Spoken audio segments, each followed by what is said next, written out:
Hello everyone, in this video we are going to discuss the clash between Gukesh versus Pragnananda for the Tata Steel Vikings 2025 Championship.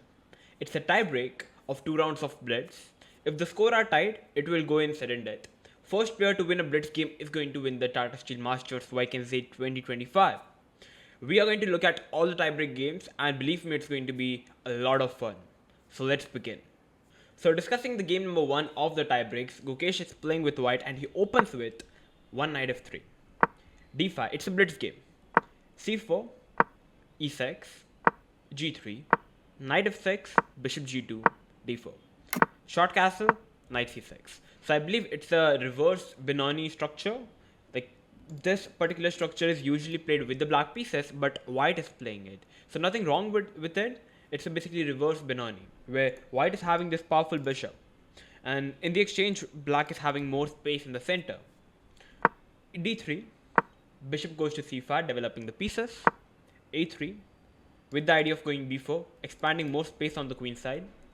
Black stops it, a5, bishop to g5, h6, and now we have bishop f6. Because if you go back with the bishop, g5 and the bishop is trapped. So usually you take the bishop, you take the knight, queen takes the bishop, and now we have knight to d2. The idea is to simply play knight e4 and maybe capture the bishop on c5.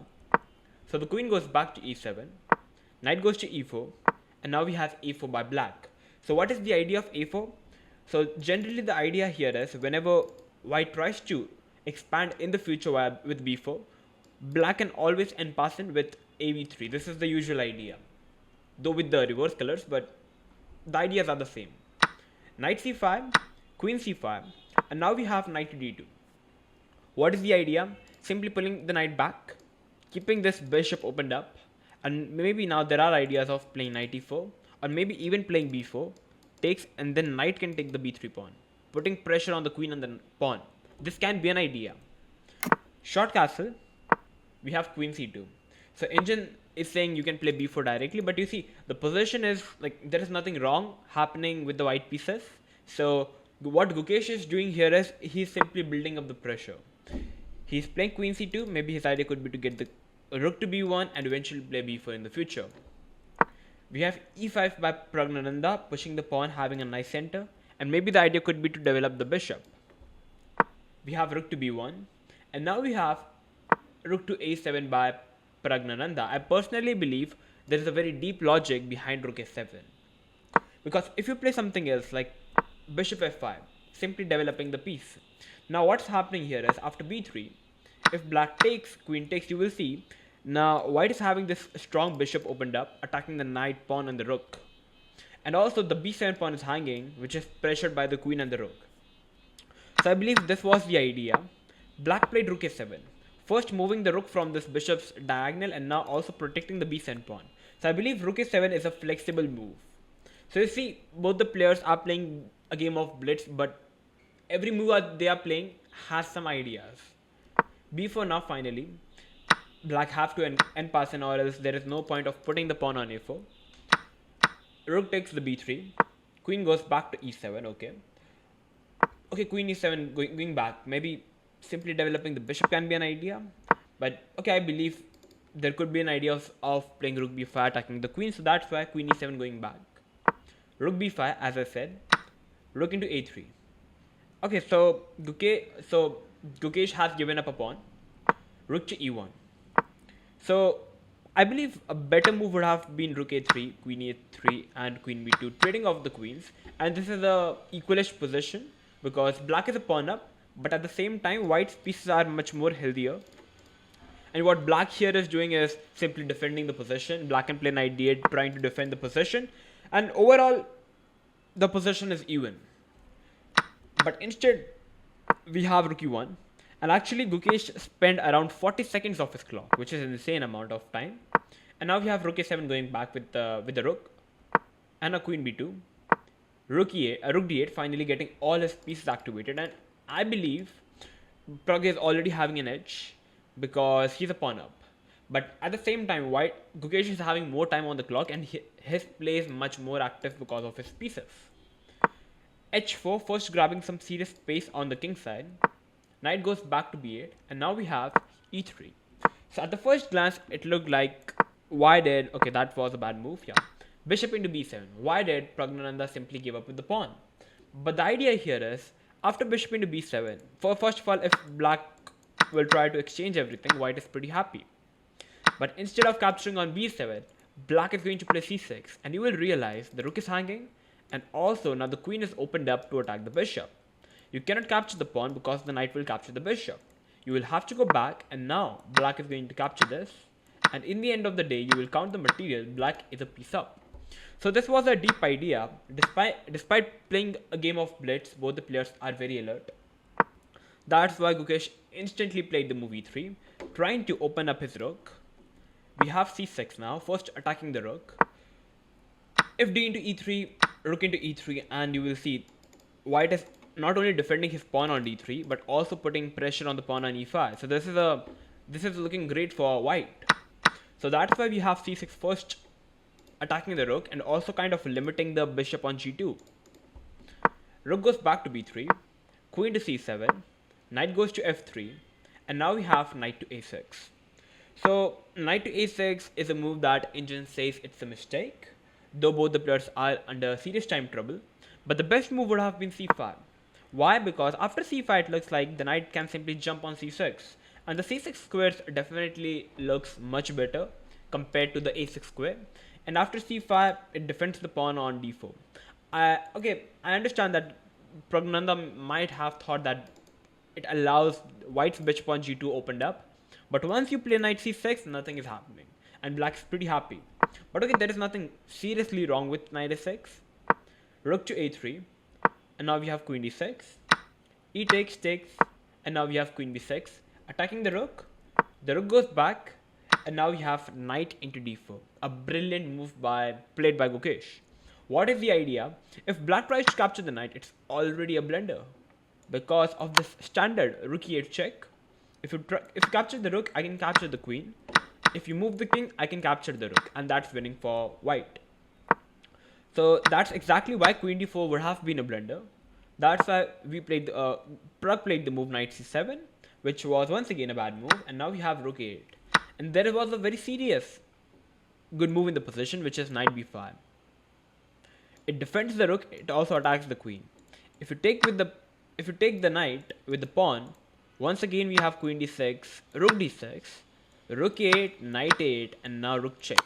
King h7, and now not first checking the bishop, which is also fine, but first playing c5 and then capturing the bishop.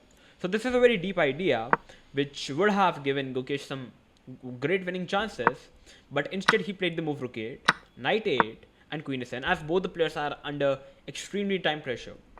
Knight c7, queen goes to a5. If you capture the knight, white is also ready to capture your knight. That's exactly what happened. Queen d3, rook goes to e7, so putting some pressure. And now we have bishop e6 defending the pawn, queen b7, c5, queen c7, queen to d6 by Pragnananda, and this was the mistake. This was a big blunder now, because he simply missed the move rook e8 check. With the same idea, if you move the king, you lose the rook. You capture the rook, you lose the queen. So in the game we had king h7, queen into d8 was played, queen e5, rook check, queen e3, rook goes to e8, bishop goes to e6, check, and after bishop e4 check on the move number 42, Pragg decided to resign the game because obviously he's a rook down, and that's game over for Pragg. So this was the first tie break. So the fun is simply going to begin. You won't even realize it. So now let's move on to the game number 2. So now discussing the game number 2, Pragg is playing with white, Gukesh is playing with black. Pragg starts with 1d4, knight to f6, bishop to g5. We have the Tremposky. d5, e3, g6, knight f3, bishop g7, knight d2, short castle, h3. So both the players are doing nothing fancy but just developing the pieces. Gukesh is trying to play a solid opening by putting his bishop on g7 and castling up, whereas Pragg is kind of forced to win this game, or else Gukesh is going to become the champion. h3 stops the idea of developing the bishop on g4. So c5 by Gukesh, c3, defending the center pawn. b6. So Gukesh approach of playing this game is actually absolutely solid. He wants to double up, like he wants to play double finisher to bishop opening, which is a very standard opening to play. Bishop d3, knight c6, short castle, h6, attacking the bishop. The bishop went back to f4, knight goes to d7. So already with the idea of e5, which looks a very strong idea, bishop goes to g3, bishop to b7, bishop e2. So already I believe Pragg is not really playing the best. Moving the same piece twice, maybe there could have been some other options. Maybe rook e1, maybe even a4 with the idea of a5 makes sense. But bishop e2 allows kind of black to play the move e5. And I already feel Gukesh is already having a upper hand in the position. He's having a better center control. He has developed all his pieces with absolutely no problem. And I'm already loving the position of black. We have de, knight takes e5, and a4 by Pragg. Knight goes back to d7. Okay, so queen to c2. I'm already a bit dicey about knight d7. Why did he pull his knight back? He could have simply played rook e8, developing his pieces, and nothing is happening. If knight e5, knight e5. Or even bishop e5 is a move, but knight e5, and nothing is getting wrong. Okay, a5 can be a move, but bishop, but nothing is happening. If it takes, you can take back. But okay, we have knight d7, queen to c2, rook to e8, rook goes to e1, rook goes to c8, rook to d1. And I believe after rook d1, now the opening phase has been successfully completed. And from now on, as both the players have developed their pieces, now they need to get some ideas and play the position, the middle game. Queen e7, queen goes to b1. Okay, what is the idea of queen b1? Maybe the idea could be to maybe put the queen on a2. Maybe. Knight goes to f8, and now we have bishop f1. Actually, there was a very strong move in the position, which Pragg missed, which is e4. If black takes the pawn, you are having the strong move bishop d3. You cannot capture a piece because you lose the queen. And if you try to play f5, cementing the pawn, now there is knight e4, fe4, rook e4. And you won't believe, but there is some serious attack coming up. So for example, if black tries to move his queen somewhere, maybe queen to f6, already rook f4, which attacks the queen. Maybe, I don't know, maybe just pulling the queen back. Bishop c4 check, the king goes to h8, rook f7. And you see, okay, this requires some deep calculation, and in a blitz game, finding the e4 move is extremely hard. So bishop f1 makes a complete logic with the idea of e4 now. Knight e6, and now e4, okay? d4, queen goes to c2. So obviously black's idea is to double take on c3, so white played queen c2, because if white captures the pawn, black can happily capture with the c knight, and I don't see any problem in the black's position, and black is pretty happy. So we have queen c2, knight goes to g5, knight goes to h2. So what Pragg is doing is, he's actually playing psychologically. He's trying to play fast. Okay, first of all, he's trying to play fast. He's trying to keep maximum pressure on the board alive.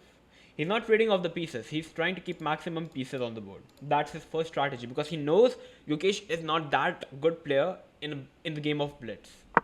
Rook to d8, e5, queen to c7. So first of all, if black takes the pawn, f4 is winning, because you cannot move the bishop because the queen is hanging. So that is why you cannot capture the pawn. Queen c7 was played, and now knight g4, which was a bad move. Here h4 would have been a good move, attacking the knight. Knight goes back, and now knight g4 makes sense with the idea of knight f6. But what's the main problem with knight g4 here is, black played king h8, which was a bad move, but here Gukesh should have played knight e5, and nothing is going wrong. If knight takes, bishop takes, rook takes, and okay, keeping the pin alive, but here like nothing much is happening. Like, what can you play? Maybe rook e1, putting more pressure. But guess what? There is a very strong move coming up, which is knight h3 check, gh3, and now maybe rook g5. You cannot capture the queen because the bishop is pinned. Or okay, the engine is saying you can play queen c6 with the idea of mating him. Yeah, wow, that's insane. So okay, once again the position was very complex. Both the players are in second, so finding this idea is pretty tough. So we have king h8, knight c4, defending the pawn on e5, knight goes to e6, knight d6. So you can already sense that how Pragg has changed the waves to his side, and now he's attacking the bishop and the rook. His knight is extremely solid on d6, and already white is better, winning.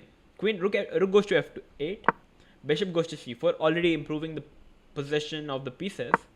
Knight goes to e7. You see, if Pragg is not releasing the tension, if black takes the pawn, he's going to take with the b pawn, covering the most important d4 and the b4 square with the pawn. That is why we had knight e7, queen goes to c1, queen goes to c6, threatening mate in 1. We have knight into bishop, finally removing the bishop, and now capturing the pawn on h6. So now Pragg is a pawn up. Knight goes to d5, knight goes to g4, queen goes to e7, rook goes to d3, queen goes to g5, queen, we have a queen trade, take in the center, but actually bishop h4, and he would have already win an exchange after knight d6, takes, take, and he's completely winning. But okay, he missed it. He played c d4, knight to b4, rook to d2, rook takes, takes, takes, and now already Pragg is a pawn up. Rook d1, knight goes back, bishop b5, knight goes back, bishop h4, and after bishop h4, he's winning a piece, and that's game over for Gukesh. So can you believe it? After 39 moves, Gukesh resigned. And now the scores are tied. Now the game is going in the survival mode, where the player, the first player going to win the Blitz game is going to become the Tata Steel Vikings Masters 2025 champion. So now without wasting any further time, let's move on to the game number 3. So now we have the third game on the board. Pragg is once again playing with the white pieces. Maybe there would have been a toss or something, I don't know. So Pragg is playing with white. He starts with 1d4 once again, d5, knight f3, knight f6, bishop f4. We have the London. So you see the power of the London. Even strongest player in the world is opting for London under some serious pressure in must-win positions. e6, e3, c5. So this is the opening that you can play against the London, which is considered one of the most solid opening. Bishop e2, bishop d6, takes, takes, short castle, c4, d takes c4, bishop cross c4, a6, with the idea of playing b4 and developing the bishop on b7. We have a queen trade already, knight goes to d2. So Pragg has already removed all the tension from the position. Okay, what he's banging on over here in this particular position here is, he's saying that black is having the bad bishop, and he's going to play the game against that bad bishop. We have bishop d7. If black tries to play b5, now white is going to play bishop e2, and there could be some ideas of a4, putting pressure on the pawns on the queen side. So this is a very deep idea. So that is why Gukesh played the move bishop d7. Maybe his idea is to develop the bishop via c6. Rook c1, bishop goes back because there are already some chances of, for example, knight c6, bishop e6 takes, and you can capture the bishop. There are some ideas like this. So we have bishop e7 going back, bishop e2, knight goes to d5 attacking the bishop, bishop goes back to g3, bishop goes to b5, we have a bishop trade, and now e3. Knight goes to c6, rook goes to d1, and now we have rook c8. So I believe after rook c8, both the players, you can say it's a semi-middle game or the end game. I call it as a semi-end game, because the queens have been traded. Both the players have gotten all his pieces now, and from here the real game is going to begin. And now we have rook king to f1. So both the players are trying to get their kings into the game, maybe because it's a semi-end game now. So knight goes to b6. Maybe there could be some ideas of knight a4, putting pressure on the pawn on b2. Knight goes to e4. Knight goes to c4, attacking the b2 pawn. We have a rook trade as well.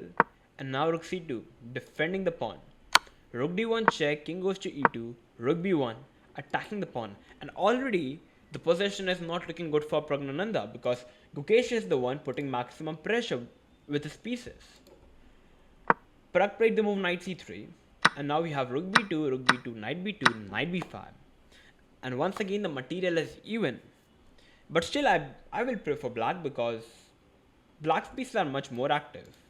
The knight on f3 is not really doing much. But at the same time, white's king is much active than the black king, so anything can happen. Knight goes to c4, attacking the pawn on a3. King goes to d3, and now we have Gukesh being a pawn up. So if Pragg would have simply pushed the pawn to a4, now we would have had knight b2 attacking the pawn, and if white tries to defend it, now we have bishop b4 attacking the knight. If the knight goes back, bishop a5, and you are anyways going to lose the a4 pawn. So that is why Pragg played king to d3, takes. And can you believe if I tell you that this game has been won by Pragnananda with the white pieces, despite being a pawn down against the world champion Gukesh? It sounds unbelievable, but that's true. King c4, knight goes to a7, covering every square. Bishop goes to b8, knight goes to a8, king goes to b5. So you see, Gukesh is once again playing very smart, not allowing white king to get an entry. f6, knight goes to d2, king goes to f7. Now finally Gukesh is trying to use his king. Knight c4, bishop goes back to f8, okay? Knight to a5, bishop to d6. We have a bishop trade. And okay, now white is going to win the pawn, but black used this opportunity to get his knight to capture the pawn. We have a trade, e5. Now the position looks equalish. Knight goes to d1. Now white is trying to defend the knight. Black is getting his king, e4. And once again, okay, now Pragg's position is a bit more likely to have a better chances because his king is much active than the Gukesh's king. We have g6, king to c5, f5, king goes to b4, takes, knight goes to f2, knight d2, king over here, knight c4 check. And now you see, Pragg is fine with a draw. Pragg is absolutely fine with a draw. If Gukesh would have played this, it would have been a draw. But once again, as we know, Gukesh is a fighter. He played king f6. He wants to win. King c4, knight goes to g4, knight goes to f1, defending the h2 pawn, knight to f2, king goes to d5. And once again, now the things are not looking good for Gukesh because Pragg king has been activated and there is a possibility that the e5 pawn might collapse. Knight d3, defending the pawn. We have knight e3, and now there is only one move, like maybe two moves in the position. Okay, first there has been a check. Knight goes back, and you see now there is only single move because white's idea is to play knight g4 check and capture the pawn on e5. So the only move to stop it is to play h5, and that's how you stop it. But Gukesh missed this move and he played the move knight to d3. It's a check, and now Pragg is a pawn up. Pragg is a pawn up. If you trade off the knights, it's a winning endgame. Yeah, white will make the queen and that's it. But Gukesh actually played the move king to f4, which is kind of insane. I don't know, he might have missed the move or something, that his knight was hanging or something, I don't know. He took, and now Pragg is a pawn. Pragg is a piece up. Knight check, and now we have king over here. If the king goes like this, is there any possible ideas that maybe it would be a draw? Knight e3 check, king over here, h4. Okay, there are no possible ideas. Now white is winning. Okay, so that is why we had king f4. Knight goes to f6, attacking the pawn, h5. King goes over here, h4. Defending over here, king over here, h3. King f4, king g3, king g6. And now it doesn't matter whatever Gukesh does, it's winning. If king over here, I'll take it. I'll take this pawn, and now I just need to make the queen. That's it. Game over. So that is why after I don't know, maybe king g6, Gukesh decided to resign the game, and we have the winner, Pragnananda. Despite losing the first game of the tiebreak, he won 2 consecutive games, and he has become the Tata Steel YKZ 2025 champion, which is a very big thing. So yeah, these were the 3 games, and all the games were mind blowing, and finally Pragg has came to the top by defeating Gukesh. So how did you love the analysis? So tell me your comments in the comment section. What are your thoughts about all these 3 games, did you believe that Gukesh is going to lose despite being a pawn up in the final game, in the third game? He was a pawn up, but he lost the game. That's kind of insane, and that's what chess is all about. You need to handle your nerve. If you can't handle your nerves, you are going to even lose a winning game. That's insane. So yeah, these were the 3 games. I hope that you loved the analysis. If you did, then make sure to like, share and subscribe if you are new to our channel. I'm going to come up with these more interesting videos like this. So till then, stay tuned and keep watching One Shot Chess. Bye bye.